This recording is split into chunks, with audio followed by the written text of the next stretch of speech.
क्या आप जानते हैं कि अंग्रेज और भारत छोड़ो का नारा देने वाला शख्स एक मुसलमान था। मुंबई में पैदा होने वाले यूसुफ मेहर अली ने ही 1942 में सबसे पहले इस नारे का प्रयोग किया था। साइमन गोबाइक का नारा भी यूसुफ मेहर अली ने दिया था। मुसलमानों ने भारत की आजादी में सबसे बड़ी क्रांतिकारी भूमिका निभाई है। असहयोग आंदोलन की शुरुआत मुसलमानों ने ही की थी। 1920 में खिलाफत आंदोलन के दौरान मोहम्मद अली जौहर और मौलाना अबुल कलाम आजाद ने सबसे पहले अंग्रेजी प्रोडक्ट का बहिष्कार करने की रणनीति बनाई, जिसके बाद ये आंदोलन पूरे देश में फैल गया। असहयोग आंदोलन में मुसलमानों ने बढ़ चढ़कर हिस्सा लिया था। भारत के सबसे बड़े शुगर व्यापारी हाजी शमसुद्दीन ने अपनी शुगर फैक्ट्री पूरी तरह से बंद कर दी थी। ये फैक्ट्री इतनी बड़ी थी कि इसके जरिए बनाई गई शुगर पूरे इंग्लैंड में इस्तेमाल की जाती थी। बहुत कम लोग जानते हैं कि बाटा कंपनी भी मुसलमान की थी, जिसे असहयोग आंदोलन के दौरान एक अंग्रेज ने खरीद लिया था। आपको ये जानकर शायद हैरानी हो कि भगत सिंह का केस लड़ने वाला शख्स भी एक मुसलमान था।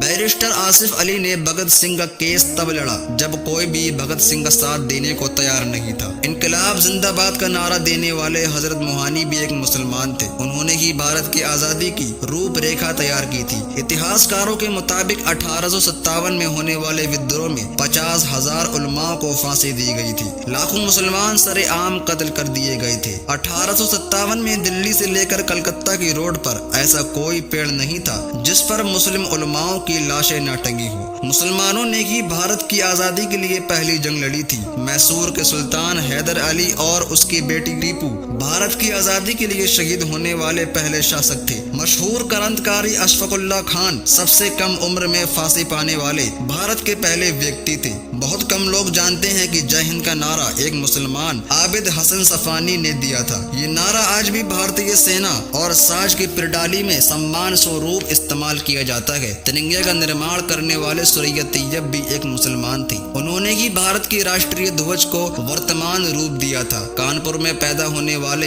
अजीमुल्लाह खान ने ही मादरे वतन भारत की जय का नारा दिया था, जिसमें बाद में कुछ सांप्रदायिक लोगों ने माता शब्द का नाम जोड़ दिया। आपको ये जानकर शायद हैरानी हो कि भारत का पहला राष्ट्रीय गीत अजीमुल्लाह खान ने ही लिखा था। बहुत कम लोग जानते हैं कि मौलाना कासिम नानातवी ने दारुल उलूम देवबंद की स्थापना अंग्रेजों को भारत से निकालने के लिए की थी। इस मदरसे का मकसद देश में ऐसे नौजवानों को पैदा करना था जो भारत की आजादी में योगदान दे सके। रेशमी रुमाल आंदोलन की शुरुआत करने वाले मौलाना महमूदुल हसन और मौलाना उबैदुल्लाह सिंधी दारुल उलूम देवबंद के ही शागिर्द थे। मौलाना उबैदुल्लाह सिंधी ने सुभाष चंद्र बोस के साथ मिलकर भारत की पहली अस्थायी सरकार की स्थापना की थी और वो भारत के पहले गृह मंत्री भी थे। आपको ये जानकर शायद हैरानी हो कि मौलाना महमूदुल हसन ने ही 1920 में गांधी को महात्मा का लक़ब दिया था। उनका ये नाम इतना मशहूर हुआ कि पूरी दुनिया में महात्मा गांधी नाम से जाने जाने लगे। महमूदुल हसन ने ही हकीम अजमल खान के साथ मिलकर 1920 में जामिया मिलिया इस्लामिया यूनिवर्सिटी की स्थापना की थी, ताकि भारतीय शिक्षा तंत्र को अंग्रेजों के चंगल से आजाद करवाया जा सके। आपको ये जानकर शायद हैरानी हो कि काला पानी जैसी दर्दनाक सजाओं को पाने वाले 90% से भी अधिक लोग मुसलमान थे। अंडमान निकोबार में आज भी सबसे ज्यादा कब्रें मुसलमानों की ही हैं। मुसलमानों के अलावा दूसरे लोगों ने काला पानी से बचने के लिए सिर्फ माफीनामे लिखे, बल्कि अंग्रेजों की मुखबरी भी की। मुसलमानों ने ही अंग्रेजों के खिलाफ सबसे पहले हथियार उठाए। 1772 में शाह अब्दुल अजीज ने अंग्रेजों के खिलाफ फतवा देते हुए ऐलान किया कि अंग्रेजों की गुलामी करना हराम है और हर मुसलमान पर फर्ज है कि वो अपने मुल्क और देश की आजादी के लिए खुद को कुर्बान कर दे। 1857 में होने वाले विद्रोह की प्लानिंग एक मुसलमान मौलवी अहमदुल्लाह शाह ने की थी। वो भारत के अकेले इंसान थे जिन पर अंग्रेजों ने 50,000 रुपए का इनाम रखा था। ये रकम इतनी बड़ी थी कि राजा जगन्नाथ ने पैसों की लालच में आकर अहमदुल्लाह शाह की मुखबरी कर दी और अंग्रेजों ने उन्हें शहीद कर दिया था। बहुत कम लोग जानते हैं कि 1857 में शहीद होने वाले 90% लोग मुसलमान थे।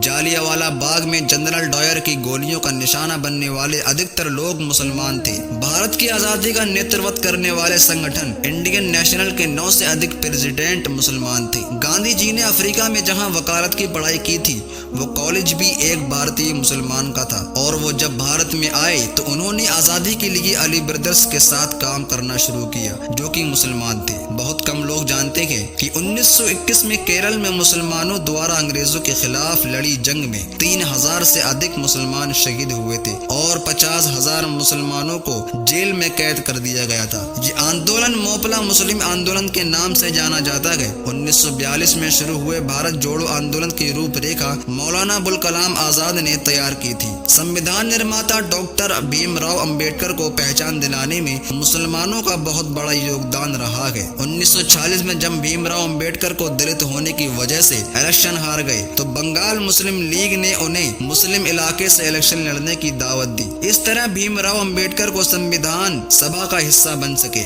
अगर मुसलमान भीमराव अंबेडकर को इलेक्शन न जिताते तो उन्हें कभी भी भारत के संविधान को लिखने का मौका न मिलता। भारत की आजादी के लिए सबसे ज्यादा लेख, शायरी, गीत और किताबें मुसलमानों ने ही लिखी हैं। अल्लामा इकबाल के जरिए लिखा गया सारे जहां से अच्छा आज भी पूरे भारत में गाया जाता है। आपको ये जानकर शायद हैरानी होगी कि देश के लिए शहीद होने वाला पहला पत्रकार मौलाना वीर बाबर एक मुसलमान था। भारत की आजादी के लिए मुस्लिम राजाओं और महाराजाओं ने अपने खजाने खोल दिए। कोलकाता के हाजी उस्मान सैयद ने अपना सब कुछ भारत की आजादी के लिए कुर्बान कर दिया था। हाजी उस्मान की अमीरी का अंदाजा इसी बात से लगाया जा सकता है। 1920 तक कोलकाता में बनने वाले हर स्कूल और हर बड़ी बिल्डिंग उन्हीं की थी। कोलकाता के पहले सुपर स्टोर कैश बाजार की बुनियाद हाजी सैयद ने ही रखी थी, लेकिन बाद में उन्होंने अपनी सारी दौलत देश को दान कर दी थी और खुद एक किराए के घर में रहने लगे। अमीर हमजा और अब्दुल हबीब यूसुफ मरफानी जैसे मुसलमानों ने अपनी अरबों रुपयों की संपत्ति देश की आजादी के लिए कुर्बान कर दी। सुभाष चंद्र बोस द्वारा अफगानिस्तान में स्थापित की गई सरकार में 9 में से 5 मंत्री मुसलमान थे। भारत की आजादी के लिए देश भर में मौजूद मस्जिदों को किलों की तरह इस्तेमाल किया गया था। इन मस्जिदों में सुबह शाम हर वक्त भारत की आजादी के लिए ऐलान हुआ करते थे। आजादी के वक्त कोई मस्जिद ऐसी नहीं थी जिसकी दीवारों पर मुसलमानों का खून न लगा हो। इन सब के अलावा ऐसे करोड़ों मुसलमान हैं जिन्होंने भारत की आजादी के लिए, उसकी अस्मिता के लिए अपना सब कुछ कुर्बान कर दिया। सच तो ये है कि भारत की आजादी मुसलमानों के बगैर मुमकिन न थी। भारत आज भी आजादी के लिए मुसलमानों का एहसानमंद है। अगर एक मुसलमान होने के नाते आपको गर्व महसूस हुआ तो इस वीडियो को लाइक और ज्यादा से ज्यादा शेयर जरूर करें। ऐसी ही और वीडियो देखने के लिए हमारे चैनल को सब्सक्राइब जरूर कर लें।